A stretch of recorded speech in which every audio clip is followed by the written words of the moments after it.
Welcome back after the break. You're watching Indus News and I'm Fiza Jamal bringing you our main stories in detail. We'll start from Afghanistan, where a series of explosions has killed 24 people in the capital Kabul and Nangarhar province. 27 others have been wounded in the blasts. Officials said the attacks began with the bombing of a bus carrying civil servants in Kabul. Interior Ministry spokesman Nasrat Rahimi said the second explosion occurred near the site of the bus attack. The third blast hit eastern part of the capital.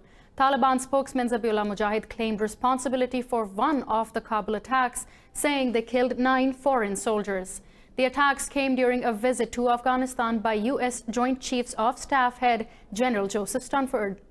In another bomb attack, 9 people, including 6 women and 4 children, were killed in the eastern province of Nangarhar.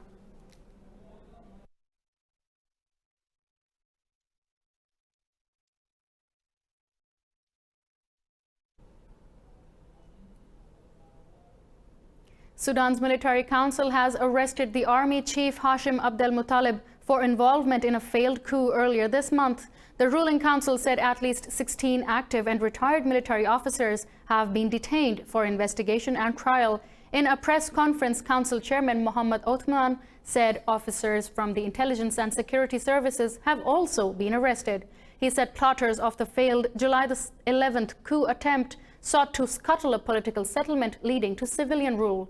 The constitutional power-sharing deal signed recently by the military and civilian opposition is yet to be announced.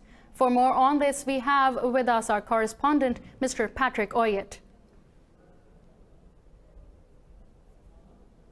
Thank you for your time, Mr. Patrick Oyet. So firstly, the failed coup attempt shows that the military is divided over the power-sharing agreement. Can this arrest of the military chief trigger a backlash from within the armed forces?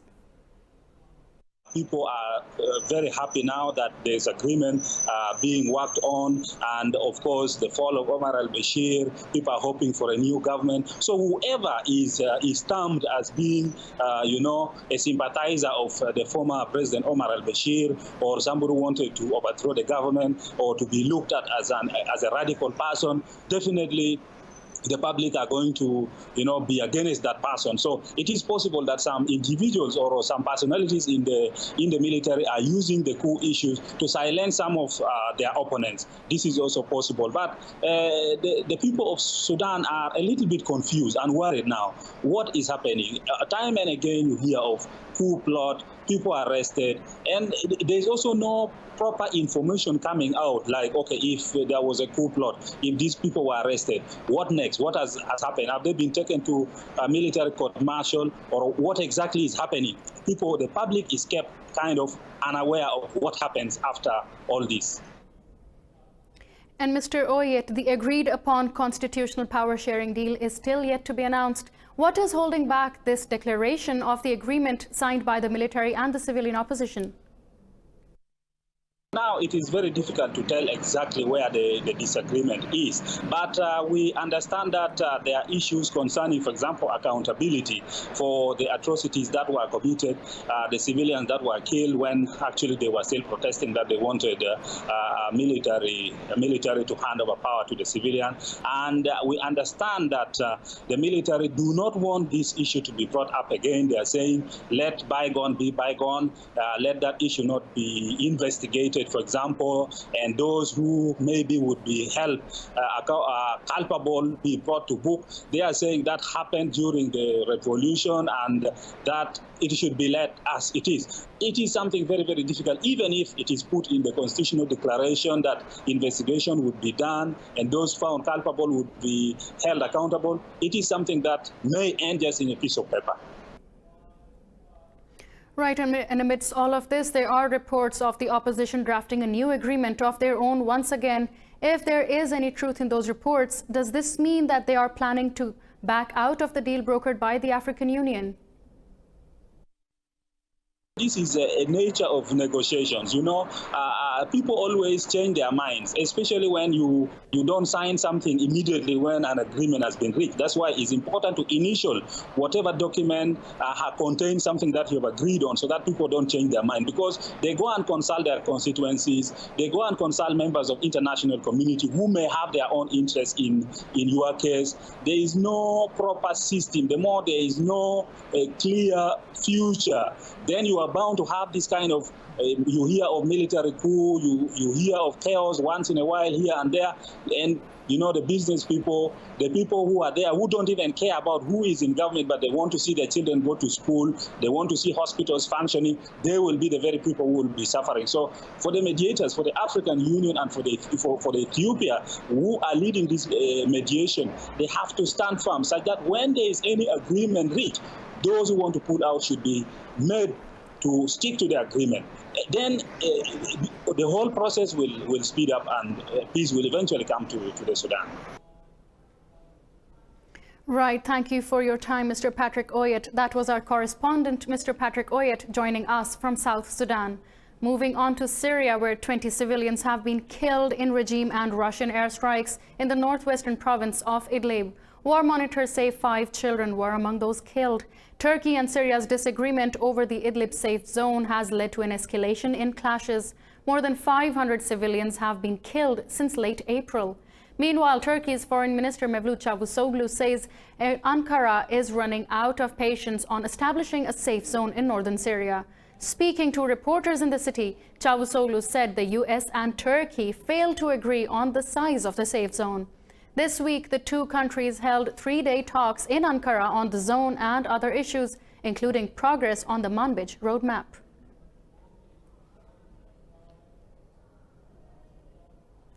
And Kurdish authorities in Syria have repeatedly appealed to the international community for support in managing refugee camps. The conditions of these camps remain harsh and in violation of international standards of basic hygiene. This report has more.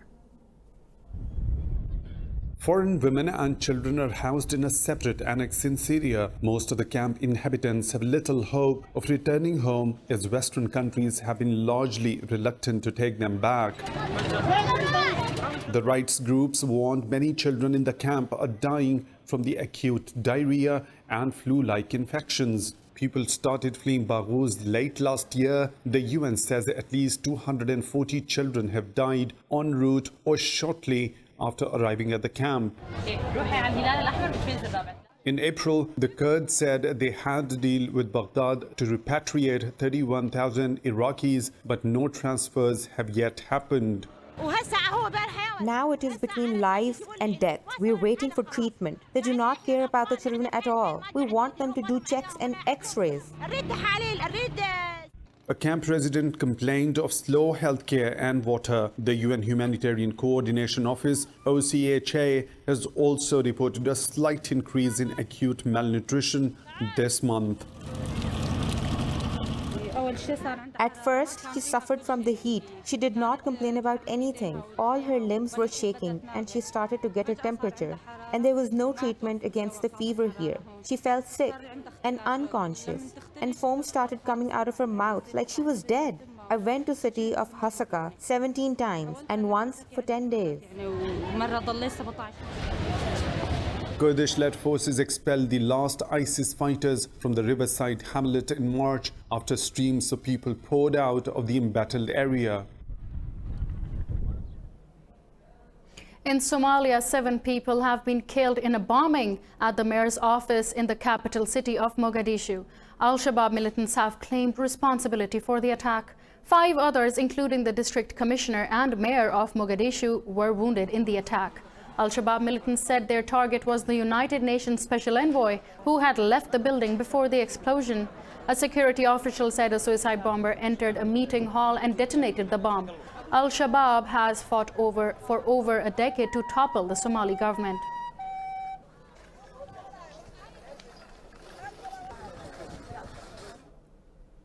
Sweden is holding talks with Britain and Iran over a UK-flagged tanker, which was seized by Tehran last week. Iran's President Hassan Rouhani has hinted the Swedish-owned vessel could be released in return for a supertanker held by the United Kingdom. Sweden's foreign ministry says it is concerned over the escalation in the Strait of Hormuz. The ministry says it is vital for Sweden and the European Union to protect freedom of navigation in the Gulf. Iraqi forces have arrested 12 ISIS suspects in a counter-terrorism operation north of the capital, Baghdad. An army spokesman said Iraqi helicopters and U.S. aircraft supported troops as they combated approximately 100 villages. Soldiers found 4 ISIS hideouts and seized 28 bombs and 4 Katyusha rockets. This is the second phase of an anti-ISIS campaign recently launched by Iraq. The first phase targeted the western provinces of Anbar, Salahuddin, and Nineveh.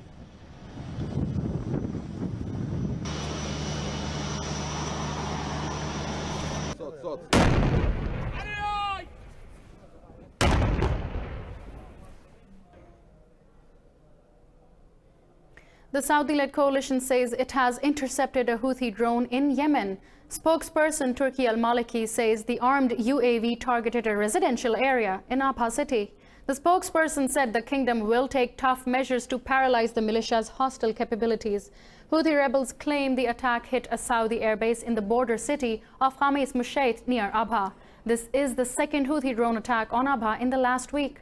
The first one came days after the Saudi-led coalition launched a military operation against rebel positions in the capital, Sana'a. United Kingdom's new Prime Minister Boris Johnson says he would like to leave the European Union with a deal. In his first address to Parliament as Prime Minister, Johnson promised a golden age for Britain. Johnson told the Parliament that former Prime Minister Theresa May's draft deal with European Union leaders would affect Britain's economic independence. He said the deal's terms are unacceptable to Britain and its Parliament. In case of a no-deal Brexit, Johnson said he would withhold a £39 billion divorce bill that Britain says it owes to the European Union. The Prime Minister said he would instead spend the money on preparations for leaving with no agreement. Opposition leader Jeremy Corbyn said his party would oppose Brexit if the Prime Minister's deal is not satisfactory. Economy in Europe at the center. U.S. President Donald Trump has vetoed 3 congressional resolutions seeking to block arms sales to Saudi Arabia and the UAE. President Trump said the resolutions undermine U.S. ties with its Gulf allies and hamper its ability to maintain security cooperation. He said barring the sale of U.S. weapons to Riyadh and Abu Dhabi could also prolong the conflict in Yemen. This comes after both chambers of Congress voted to block the sales. Republican Majority Leader Mitch McConnell said the Senate will hold a vote within days on whether to override Trump's veto. The Senate requires a 2/3 majority to beat the veto.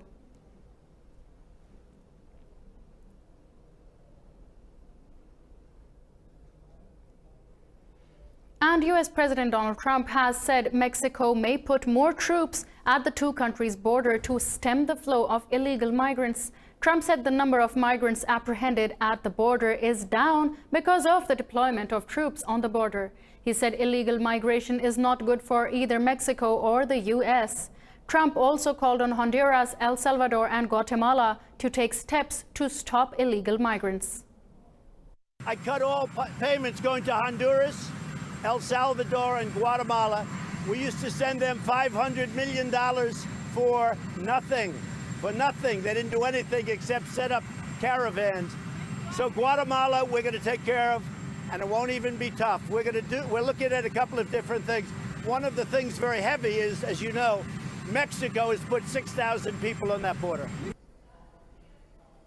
Meanwhile, Mexico deployed more than 20,000 troops on the border after Washington threatened it with exports tariffs. Mexico's Foreign Minister Marcelo Ebrard said migrant apprehensions at the U.S. southern border fell 30% in June. Moving on, Seoul says North Korea has fired 2 short-range missiles into the Sea of Japan. South Korea's Joint Chiefs of Staff says the projectiles were launched from the eastern city of Wonsan. South Korea's Defense Ministry spokesperson Choi Hyun-soo says Pyongyang must stop acts that raise tensions in the region. Tokyo has confirmed the launch, but said the missiles didn't reach Japanese waters.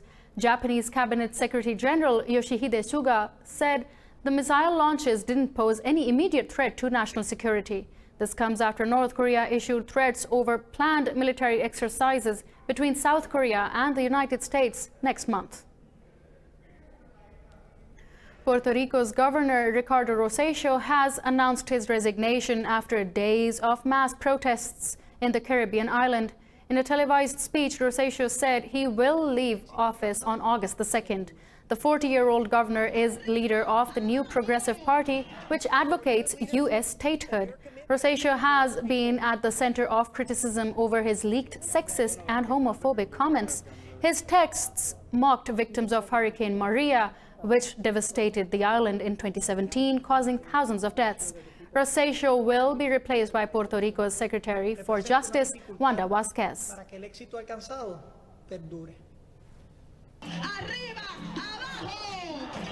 For your leadership and your commitment to our people.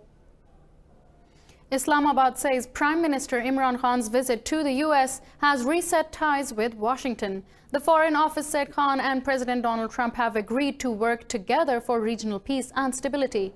Earlier, an American lawmaker submitted a resolution in the House of Representatives welcoming Prime Minister Khan's visit to the United States.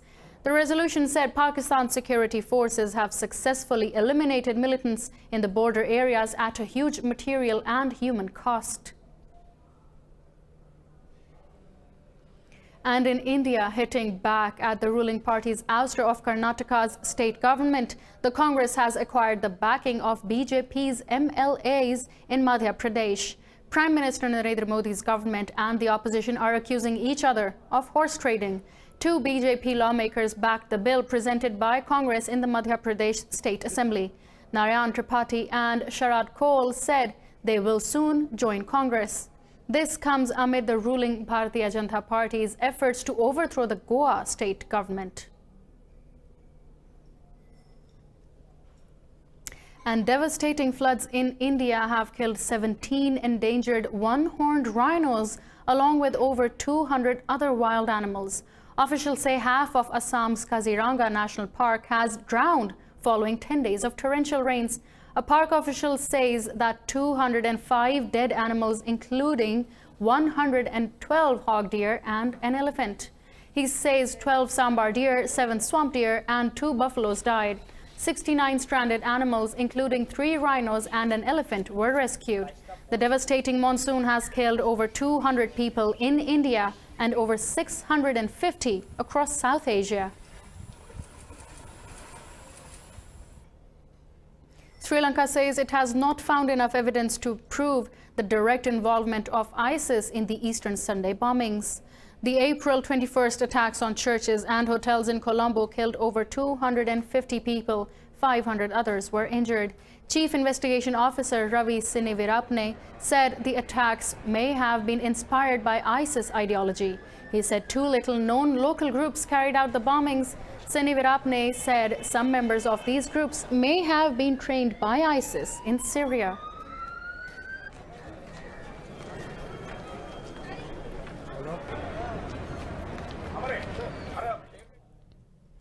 Thousands of passengers are stranded at Amsterdam's Schiphol airport after its fuel supply system broke down.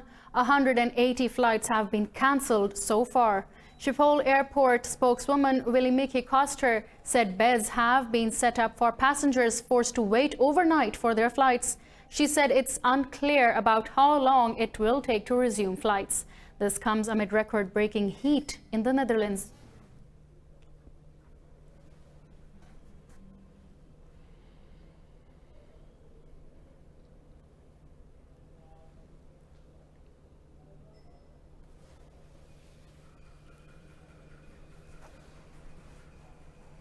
Indonesia is facing the challenge of disposing of its rubbish amid a growth in plastic waste. The country is second only to China in terms of dumping plastic into the ocean. This report has the details. From shopping in the markets to buying food from a roadside stall, millions of Indonesians rely on plastic bags.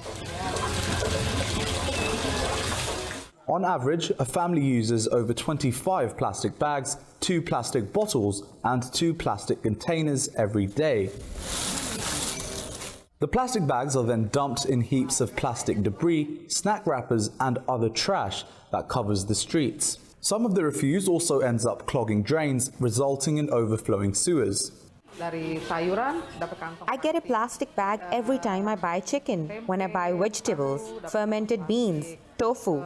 I get plastic when I buy chili. I get plastic. All the sauce is packaged in plastic too. Admitting it is difficult to go totally plastic-free, many have pledged to quit using plastic accessories. In future, when I go to the market, I'll bring a basket to put everything I buy in there, so I can cut down on the usage of plastic bags. Many countries are banning the use of plastic bags after a UN resolution calling for reduction in plastics usage by 2030.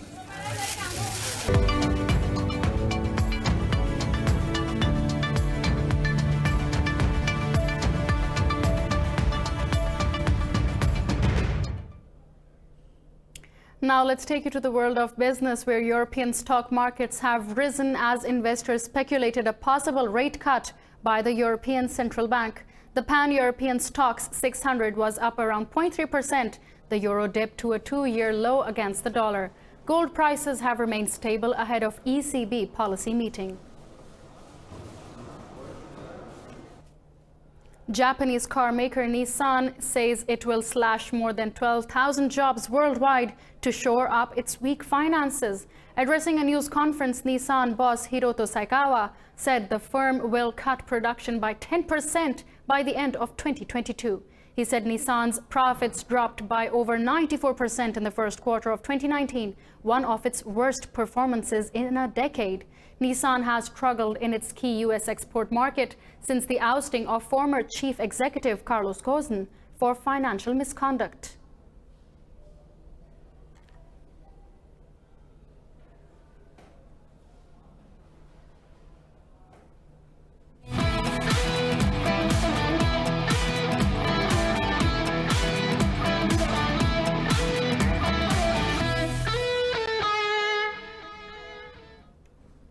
And in the world of sports, 3 Pakistani climbers have summited the world's second highest peak, K2, after a 2-month-long struggle. Sajid Sadpara, son of veteran Pakistani climber Ali Sadpara, was among those who ascended the mountain. The Karakoram club said 19 summits were done today in the early morning. It said the climbers are now descending to lower camps. Earlier this week, 4 Pakistani climbers surmounted the peak in a first this summer. Muhammad Ali Sadpara, Imtiaz Sadpara, Fida Ali and Ali Musa ascended the peak on July the 22nd. American Lily King has been disqualified from the 200-meter breaststroke preliminaries at the World Swimming Championships. She was excluded for not touching the wall with both hands at the same time in her first turn of the 4-lap race. King won the heat, then turned at the scoreboard and reacted with shock upon seeing the disqualification. The U.S. team filed a formal protest, which was denied by FINA's appeals process. The matter has now been escalated to a jury of appeal at the Americans' request. King's time would have qualified her second fastest for the evening semifinals, behind Canada's Sydney Pickram.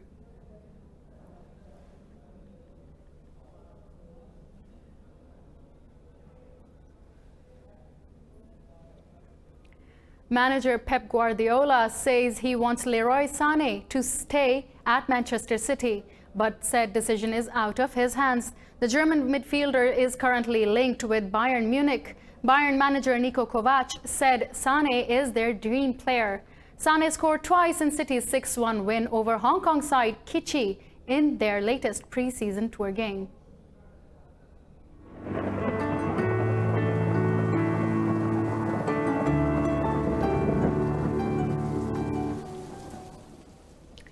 Well, not only is it rainy in Lahore, it is also very humid. But let's find out what the weather is looking like today around the globe.